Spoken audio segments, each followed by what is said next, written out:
অনেকেই মনে করেন যে মাস্টার সার্ভিস দিলে বোধহয় আমার বাইকটা ঠিক হয়ে যাবে। আদৌ কি তা? আমি বলবো তা কখনোই না। মাস্টার সার্ভিস দিলে হয়তো আপনার বাইকের কিছু টেম্পোরারি সমস্যার সমাধান হতে পারে, কিন্তু মাস্টার সার্ভিস দিলেই আপনার বাইকের ফুল সমস্যার সমাধান হবে বিষয়টা কিন্তু কেমন না। সাধারণত আমরা যখন ডাক্তারের কাছে যাই, আমাদের শারীরিক যে সমস্যাগুলো ডাক্তারকে বলি ওইটি দুই ধরনের। প্রথম, শারীরিক অসুস্থতা খুবই কমন, জ্বর, সর্দি, কাশ, ঠান্ডা, মাথা ব্যথা ইত্যাদি ইত্যাদি। দ্বিতীয়, শারীরিক অসুস্থতাটা অনেক ডিফিকাল্ট বা ডিফারেন্ট হয়ে থাকে, যেমন বুকে ব্যথা, মাথা ব্যথা বা এমন কোন রোগ যা পরীক্ষা করা ছাড়া বের করা যায় না। ঠিক তদ্রুপ আপনারা যখন মাস্টার সার্ভিস করতে আসেন, নর্মাল বা কমন বিষয়গুলো হয়তোবা ঠিক হয়, বাট বড় কোনো সমস্যা কিন্তু মাস্টার সার্ভিসের সময় সমাধান হয় না। এখন আপনার মনে প্রশ্ন জাগতে পারে, মাস্টার সার্ভিস করে আপনার লাভটা কি? দেখেন, যখন আমরা আনকমন রোগে অসুস্থ হয়ে পড়ি, সাথে সাথেই কিন্তু আমরা চিকিৎসাটা পাই না। ডাক্তারের কাছে গেলে উনি রোগ সম্পর্কে জানতে চাইবেন। রোগটা যদি কমন হয় তাহলে তৎক্ষণাৎ তিনি ট্রিটমেন্ট করবেন, আর রোগটা যদি আনকমন বা ডিফিকাল্ট হয় তাহলে এমআরআই বা কোনো পরীক্ষা করে আসতে বলবেন। ঠিক একইভাবে আপনি যখন আপনার অসুস্থ বাইকটাকে একজন টেকনিশিয়ানের কাছে নিয়ে আসেন মাস্টার সার্ভিস করার জন্য, তিনি মাস্টার সার্ভিসের সময় তৎক্ষণাৎ ছোটখাটো সমস্যাগুলোকে সমাধান করে দেন। আর যদি আপনার বাইকে বড় ধরনের কোনো সমস্যা থাকে, তা সমাধান করার জন্য আপনাকে রাস্তা দেখিয়ে দেন। অর্থাৎ আমি আপনাদেরকে এটাই বুঝাতে চাচ্ছি,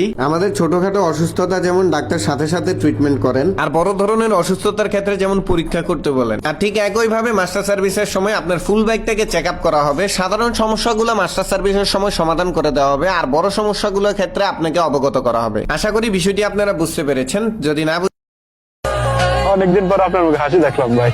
হাসি দেখবি, ব্যাড লাকের দিন শেষ। বাহ, এখন খালি গুড লাক।